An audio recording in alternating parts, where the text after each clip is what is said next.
Bootlegger અને અસામાજિક તત્વો જે ટોળકી રચી આતંક મચાવતા હોય છે અને બેફામ રીતે દારૂનું વહન અને વેચાણ કરતા હોય છે, તેમના માટે હવે દિવસો કપરા છે. કેમ કે ગાંધીનગરમાં આજે સ્ટેટ મોનિટરિંગ સેલનું પહેલું પોલીસ સ્ટેશન ડીજીપી વિકાસ સાહેના હસ્તે ખુલી ગયું છે અને ઇતિહાસમાં પહેલી વખત આ પોલીસ સ્ટેશન ખુલતા પહેલો જ ગુસ્સીટોકનો ગુનો પણ દાખલ થયો છે. વિગતવાર વાત કરવી છે કઈ ગેંગ છે અને તેના વિરુદ્ધમાં કેટલા ગુના હતા તેની. વૈષ્ણવજન તો તેને કહીએ જે પીડ પરાઈ જાનાને રે. નમસ્કાર, આપ જોઈ રહ્યા છો નવજીવન ન્યૂઝ અને હું છું આપની સાથે તોફિક ગાંચી.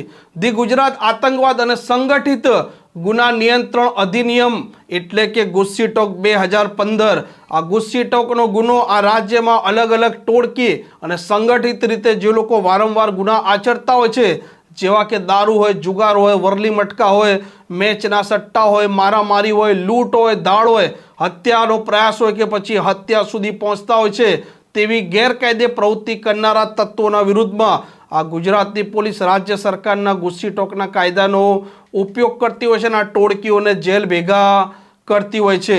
ગાંધીનગરની ડીજીપી ઓફિસમાં સ્ટેટ મોનિટરિંગ સેલના પહેલા પોલીસ સ્ટેશનનું ઉદ્ઘાટન રાજ્યના પોલીસ વડા વિકાસ સહાયે કર્યું છે અને ઉદ્ઘાટન થતાં જ ઉત્તર ગુજરાતમાં જે ગેંગનો ત્રાસ અને આતંક હતો, જેઓનું મુખ્ય કામ હતું આ રાજ્યમાં દારૂ આયાત કરવી, તેને વેચાણ કરવું અને તેનું વહન કરવું, તે આશિષ અગ્રવાલ, વિનોદ સિંધી અને તેના 8 સાગરીતોના વિરુદ્ધમાં ગુસ્સીટોકનો પહેલો ગુનો આ સ્ટેટ મોનિટરિંગ સેલના પોલીસ સ્ટેશનમાં દાખલ થઈ ચૂક્યો છે અને તેની મંજૂરી આપી છે ગાંધીનગર રેન્જના વિરેન્દ્રસિંહ યાદવે.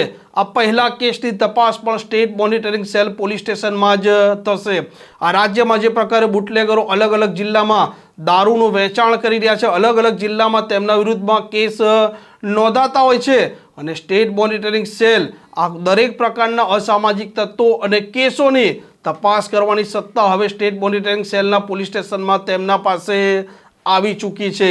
આ ગેંગ છે તેમના વિરુદ્ધમાં 500થી વધારે ગુના નોંધાઈ ચૂક્યા છે અને 16 એવા ગુના છે જેમાં કોર્ટે તેમને તહોમત ફટકારેલી છે, મતલબ તે દોષિત સાબિત થયા છે.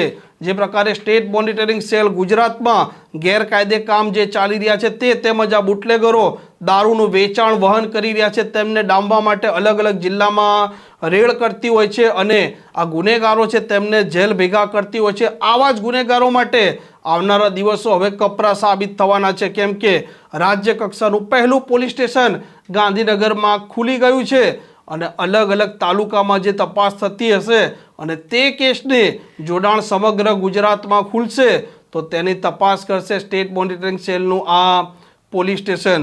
આવનારા દિવસોમાં જે પ્રકારે આ રાજ્યમાં બુટલેગરો અને અસામાજિક તત્વો છે તે બેફામ બની રહ્યા છે, ગમે તેવા અને બેરોકટોક ધંધા કરી રહ્યા છે, તેમના માટે હવે ચેતવાની જરૂર છે, નહીતર પછી તેમને જેલમાં જવાની તૈયારી રાખવી પડશે.